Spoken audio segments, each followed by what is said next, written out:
నమస్తే, నేను మధు.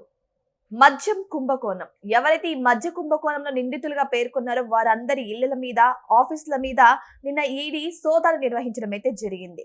అయితే అందరూ ఓకే, కానీ ఇప్పుడు చెవిరెడ్డి భాస్కర్ రెడ్డి గురించి ఎక్కువగా ప్రస్తావన వస్తుంది. ఆయన ఇంట్లో లేరు అని. ఇంతకు ఏమయ్యారు, ఎక్కడికి వెళ్లారు? ఈ రోజు మనం తెలుసుకుందాం. ప్రస్తుతం మనతో పాటు ఉన్నారు senior journalist doctor Durga Vadlamani గారు. వారిని అడిగి మరిన్ని విషయాలను తెలుసుకుందాం. నమస్కారం మేడం. నమస్తే అండి. మేడం, నిన్న ఈడీ ఎవరైతే మద్య కుంభకోణంలో నిందితులుగా ఉన్నారో వాళ్ళ ఇళ్ల మీద, కార్యాలయాల మీద సోదాలు నిర్వహించడం జరిగింది. మరి వారందరూ కోఆపరేట్ చేశారా? చెవిరెడ్డి భాస్కర్ రెడ్డి మాత్రం మిస్ అయినట్టు తెలుస్తోంది.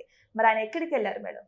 అంటే వీళ్ళు తిరుపతి తుమ్మలగుంట దగ్గర ఆయన ఇల్లు ఉంది కదా, ఈడీ అధికారులు వెళ్ళేసరికి ఇంటికి తాళం ఉంది. ఉంటే ఏంటి అని విచారిస్తే, ఎందుకంటే అక్కడ దగ్గరలోనే మీకు చెవిరెడ్డి భాస్కర్ రెడ్డి వాళ్ళ ఇంకొక బ్రదర్ ఉన్నారు, ఆయన ఇంట్లో చెవిరెడ్డి తల్లి ఉన్నారు. సో ఆయన విచారిస్తే వీళ్ళు పొద్దున్నే 7:30కే బెంగళూరు వెళ్ళిపోయారని తెలిసింది. అంటే 7:30కే తాళం పెట్టి వెళ్ళిపోయారు. వెళ్ళిపోతే ఇప్పుడప్పుడే రారు అంటే, అప్పుడు వీళ్ళు ఈడీ అధికారులు మేము తదుపరి చర్యలకు మేము దిగుతామని ఆ భాస్కర్ రెడ్డికి ఫోన్ చేసి చెప్పారు వాళ్ళ బ్రదర్కి. చెప్తే అందరూ రావాలా, కుటుంబం మొత్తం ఒకళ్ళు వస్తే సరిపోతుందా అంటే, ఒకళ్ళు వచ్చి వివరణ ఇస్తే చాలంటే అప్పుడు మోహిత్ రెడ్డి పంపించారు. పంపించాక మోహిత్ రెడ్డి 12:50కి వచ్చాట. అప్పటి వరకు వీళ్ళు ఆ వరండాలో కూర్చుని ఉన్నారు, ఎండలో మాడిపోతూ. ఈడీ అధికారులు చూడండి, ఒకళ్ళు చేసిన తప్పుకి ఇంతమంది బలవుతున్నారు. ఆ తర్వాత మీరు అన్నట్టుగా నిన్నను ధనంజయ రెడ్డి ఇంట్లో, తర్వాత రాజకేశ్ రెడ్డి ఇంట్లో, తర్వాత అతను ఎవరు బాలాజీ గోవిందప్ప, విజయసాయి రెడ్డి, తర్వాత చెవిరెడ్డి భాస్కర్ రెడ్డి, ఇంతమంది ఇళ్ళు సోదాలు జరిగాయి.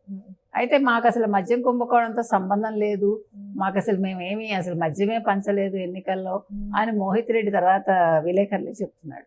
అంటే అసలు మా దగ్గర అక్రమంగా ఏ డబ్బులు లేవు, మేము అసలు మద్యం కుంభకోణంలో రూపాయి సంపాదించలేదు. అసలు ఎంత బాగా మనకి బాగా గుర్తు, ఒక వీడియో కూడా దొరికింది ఎలక్షన్స్ టైంలో. వాళ్ళకి 5 కోట్లు పంపించు, వీళ్ళకి 2 కోట్లు పంపించు, వీళ్ళకి 1 కోటి పంపించు అని అక్కడ నిల్చుని చెవిరెడ్డి భాస్కర్ రెడ్డి అతను అక్కడ ఉండే వాళ్ళకి చెప్తున్నాడు. అంటే ఎలక్షన్స్ టైంలో ఆయా నియోజకవర్గాలకు పంపించు అని.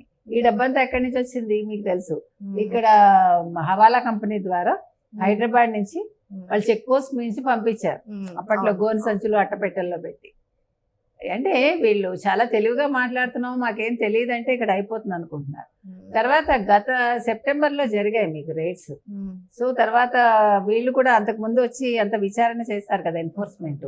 ఆ కాగితాలు అవన్నీ దొరికితే అవన్నీ చూపించి కూడా విచారణ చేశారట, ఇవన్నీ ప్రశ్నించారట ఆ కాగితాలు చూసి.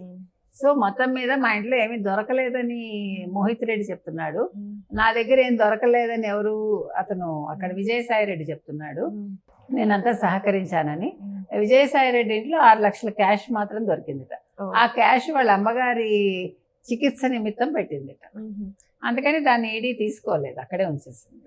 మరి ఎంత దొరికింది మేడం ఈడీకి నిన్న సోదాల్లో? డబ్బులు దొరకలేదు. కాకపోతే ఏంటంటే వీళ్ళు ఏం చేశారంటే, ఒక్క వీళ్ళ అకౌంట్సే కాకుండా బ్యాంక్ అకౌంట్స్, తర్వాత ఆస్తి పత్రాలు, తర్వాత ఎక్కడెక్కడ స్థలాలు కొన్నారు, పొలాలు కొన్నారు, ఇళ్ళు కొన్నారు, ఎవరెవరి పేరుతో కొన్నారు, ఇవన్నీ వెరిఫై చేశారు. ఈవెన్ పని వాళ్ళు, చుట్టాలు అందరివి కూడా. అంటే ఇప్పుడు 2019-24 మధ్యలో జరిగిన లావాదేవీలు, తర్వాత బ్యాంక్ లావాదేవీలు, ఎవరెవరికి ఎలా డబ్బులు వెళ్ళాయి, ఇవన్నీ కూడా వాళ్ళు మొత్తం వెరిఫై చేయడం జరిగింది. అంటే ఇప్పుడు పని వాళ్ళ మీకు మొన్న చూశారు కదా, అదెవరు నిరంజన్ రెడ్డి మొన్న కూడా దొరికారు కదండి, పెద్ద దస్తగిరి చావు విషయంలో అదే కదా. అతని ఇంట్లో మీకు కొడుకు పేరుతోటి, తర్వాత భార్య పేరుతోటి పత్రాలు ఉన్నాయి అతని దగ్గర, బినామీ అంతా కూడా.